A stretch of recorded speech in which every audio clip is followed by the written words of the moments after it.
Billionaire pretends to sleep to test Black Maid's kid and freezes seeing what she does. The safe was left wide open, its contents revealing piles of cash that represented more wealth than most people could ever dream of. Thomas Mitchell, a billionaire businessman, sat motionless in his leather armchair, pretending to be asleep. His breathing was steady, eyes half open, as he watched the room's movements carefully. The only other occupants of the room were Diana, his black cleaning lady, and her 6-year-old daughter, Jasmine. The two had been coming to Thomas's office for years now, working the night shift as part of their routine. Jasmine, dressed in her tiny pink gloves, something her mother had bought to make her feel important, held her mother's hand as they entered. Thomas had planned this moment down to the smallest detail. Recently, his trust in humanity had been shattered after discovering that his business partner had embezzled a substantial sum of money from the company. He now questioned whether anyone was truly trustworthy. So he set up this test: leave the safe wide open with a fortune in clear sight and observe whether anyone could resist the temptation to take something. Diana, fully focused on cleaning the bookshelves, didn't notice the temptation. Jasmine, on the other hand, was captivated by the sight of all that money. The girl, curious as any child would be, approached the desk. Her eyes sparkled as they took in the unimaginable amount of cash, far more than she had ever seen in her young life. Thomas, breathing in a slow, controlled manner, braced himself for what he expected to be another letdown, preparing to witness someone succumb to greed. But what happened next stopped him in his tracks. Instead of grabbing the money, Jasmine noticed that the bills were disorganized. Without hesitation, she began to arrange the notes meticulously, separating them by denomination and stacking them with the precision of a seasoned accountant. Her small hands worked with surprising delicacy, as though she were handling something sacred. "Mommy," Jasmine whispered, "Mr. Thomas's money is all messy. I tidied it up, just like you taught me to do with our coins at home." Diana, startled, turned toward her daughter. "Jasmine, you can't touch Mr. Thomas's things," she said, her voice filled with concern. "But it was messy, Mommy," Jasmine replied earnestly. "He'll be happy when he wakes up and sees everything neat." In that moment, Thomas felt something he hadn't experienced in years. His throat tightened with emotion. This 6-year-old, who likely had never held more than $20, had not only resisted the temptation to take a penny, but had gone so far as to organize the money, completing the task as if she were doing something sacred. The innocence with which Jasmine explained herself, the transparency and purity in her actions, were unlike anything Thomas had seen before. It wasn't just about organizing money. It was about understanding honesty in its truest form. What Thomas didn't know yet was that this single act of integrity, performed by a child, would set off a series of events that would change his life, as well as his views on prejudice, kindness, and the true value of human beings. As the days passed, Thomas found himself unable to stop thinking about Jasmine's simple yet profound act of honesty. Intrigued, he began to observe both Diana and her daughter from a distance, without their knowledge. He was curious about their lives, their work ethic, and how they lived outside of the office. What he discovered both impressed and humbled him. Diana worked tirelessly, doing double shifts, cleaning his office at night and working at a doctor's office during the day. Jasmine always accompanied her, quietly doing her homework in the waiting room or playing softly while her mother worked.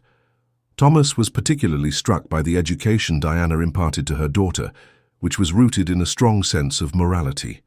"We always return what isn't ours, even if no one is watching," Diana had taught Jasmine one day, her words striking a chord with Thomas. "Our honesty is worth more than any money in the world." Diana had grown up in foster care, having lost both her parents when she was just 9 years old. Despite the struggles, she had managed to graduate high school while working, though she never had the opportunity to attend college. When she was 22, she became pregnant with Jasmine, and the father left when he found out. Diana had been supporting her daughter ever since, working multiple jobs to make ends meet. She had turned down any form of charity, proud of her independence. Over time, Thomas began to admire Diana not only for her work ethic, but for her strength and resilience. He had begun secretly increasing her salary, directing the personnel department to explain the raise as a category adjustment. It was a small gesture, but one that seemed to go unnoticed by everyone, except for someone who had a sharp eye for money. Richard Blackwood, the vice president of operations at Thomas's company, noticed the increased salary during a routine meeting. "Thomas," Richard began with a hint of mockery, "why are we wasting extra money on cleaning staff, especially on her, Diana of all people?" Thomas responded calmly, "Diana is an excellent professional." "Excellent," Richard scoffed. "You need to understand where these people belong. Give them an extra coin, and they'll soon be asking for the whole vault. It's in their nature." Richard's words were dripping with contempt, and his tone left no room for interpretation. Thomas, though angered, remained composed. Richard was the son of one of the company's founders, and his financial influence had allowed him to retain his position despite his obvious prejudice. The board tolerated Richard's remarks because of his father's power, but Thomas could no longer ignore what was being said. Later that evening, Thomas witnessed something that filled him with fury. Richard had stayed late at the office and ran into Diana in the hallway. "Listen," Richard said with a threatening tone, "I know you're getting more money than you deserve. I don't know what kind of favors you're doing, but it's going to stop." Diana turned pale. "Sir, I don't understand," she stammered. Richard chuckled coldly. "Of course you don't. People like you never do. You just take what you're given, keep quiet, and get that child of yours out of here. This isn't a daycare center." Jasmine, who had been standing a few feet away, hid behind her mother, frightened by the harshness of Richard's voice. Diana instinctively pulled her daughter closer, trying to shield her from the venom that Richard had spewed. "Sir, I'm just doing my job," Diana said, her voice trembling but steady. Richard's reply was full of venom. "Your job is to clean and be invisible, nothing else." Thomas, who had been observing from his office, could feel the anger boiling within him. Richard had crossed a line. Not only had he insulted Diana, but he had scared an innocent child who had done nothing but accompany her mother to work. That night Thomas made a decision. He would no longer stand idly by. Richard Blackwood's behavior had gone too far. He would use every resource at his disposal to protect Diana and Jasmine and ensure that Richard faced the consequences of his actions. The quiet billionaire who had watched so many injustices unfold had now found his purpose. The following days brought a sense of resolve to Thomas.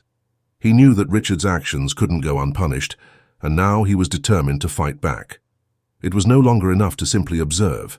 He would take decisive action. Thomas started gathering evidence. He knew Richard's prejudiced views and discriminatory actions were not limited to Diana. The vice president had been a bully for years, harassing employees and using his position of power to get away with it. But now, with the tools and resources Thomas had at his disposal, Richard's empire of privilege was about to come crashing down. The first step was to discreetly bring in Marcus Chun, a former FBI investigator with a history in corporate cases. Marcus knew how to uncover hidden truths and had worked with Thomas during the embezzlement scandal. "What kind of trouble now, Thomas?" Marcus asked when Thomas explained the situation. "The kind that involves institutional racism and abuse of power," Thomas replied. "I need solid evidence against Richard Blackwood." With Marcus's help, they quickly built a dossier on Richard. It didn't take long before they uncovered a pattern of systemic discrimination. Richard had a history of mistreating employees of color, using his influence to block their career progressions, and even going as far as sabotaging the careers of minorities in other companies. It was a long-standing record of abuse, and now it was all about to come to light. But it wasn't just Richard's past that Thomas wanted to expose. The plan was far bigger. Thomas wanted to destroy Richard's credibility and reputation in such a way that he would never be able to show his face in business circles again. Thomas wanted Richard to hang himself with his own words, his actions, and his arrogance. Richard, not aware of the impending trap, continued to escalate his harassment against Diana. He fabricated violations, accusing her of arriving late or causing disturbances when, in fact, there was no evidence to support these claims. When Diana tried to defend herself, Richard dismissed her, using his authority to threaten her job security. His behavior had crossed the line of decency, and now it would cost him everything. Thomas, Determined to get the truth out, made sure to capture everything on tape. He installed additional security cameras and microphones in the areas where Richard had been harassing employees. He knew that if he wanted to expose Richard's corruption and cruelty, he needed undeniable proof. And when Richard made a phone call to his father, a conversation in which he openly discussed how to frame Diana for theft, Thomas knew the moment had arrived. "Marcus," Thomas said, "it's time."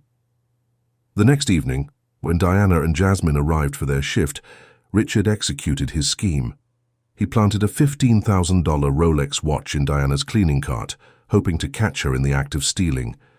He waited for her to start working, knowing that he could accuse her of the theft and call the police, making her life even harder. But what Richard didn't know was that Thomas had already anticipated this move. The surveillance cameras were recording his every action. The plan had been set in motion, and all that was left was for Richard to make his move. At 8:20 p.m., Richard arrived with 2 security guards ready to confront Diana. He falsely claimed that he needed to check the cleaning supplies for missing items. As he reached for the cart, he pulled out the Rolex, dramatically accusing Diana of stealing it. "This is Mr. Mitchell's missing watch," Richard said with false outrage. "I caught you red-handed." Jasmine, confused and frightened, stood behind her mother. "Mommy, what's happening?" she asked, her voice shaking. Before Diana could speak, Thomas walked into the room, his calm voice breaking the tension. "I think you should hang up that phone, Richard." "What?" Richard stammered, looking up in surprise. "You see, Richard," Thomas continued, his tone unwavering, "I've been watching. We have video footage of you planting that watch in Diana's cart. We have the receipts, and we have recordings of you discussing your plan to frame her." The room fell silent as Thomas presented undeniable evidence of Richard's guilt. He showed Richard the footage of him planting the watch, making sure no one was around to see him. Then came the damaging social media posts, racist and discriminatory comments made by Richard, his behavior revealed for all to see. "Where did you get this?" Richard demanded, his face turning pale. "Security system," Thomas replied, his voice cold. "You approved it yourself, remember?" The evidence continued to unfold. A recording of Richard's call to his father, discussing how to destroy Diana's life.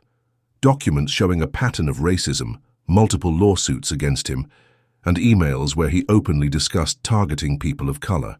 The weight of the evidence was overwhelming. Finally, Thomas called in the media. Jennifer Walsh, a Channel 7 news reporter, stepped forward with a microphone. "Mr. Blackwood," she said, "would you like to comment on the accusations of racial discrimination, conspiracy to fabricate evidence, and harassment?" Richard's world unraveled in front of him. His career, reputation, and entire life were about to crumble. He tried to flee, but Marcus blocked his escape. The police were already on their way. As Richard was arrested, Thomas turned to Diana. "Are you okay?" Diana, though still in shock, managed a small smile. "I'm just grateful that someone believed in me." Months later, Richard Blackwood's name became synonymous with disgrace. He lost everything, his job, his family, his wealth, and was forced to work a lowly job as a used car salesman. Meanwhile, Thomas's company had become a model for diversity and inclusion, and Diana, once a cleaning lady, was promoted to Director of Human Resources. Jasmine, now a confident young girl, excelled at school and dreamed of becoming a lawyer, inspired by the man who had helped her family. Thomas had not only protected Diana and Jasmine, but he had also created lasting change within his company. His actions proved that kindness, when combined with strength and determination, could lead to powerful transformations. Richard Blackwood, in the end, became a cautionary tale of how prejudice and arrogance could ruin a life. If you enjoyed this story, don't forget to give it a thumbs up and hit that subscribe button for more emotional, dramatic, and unexpected tales.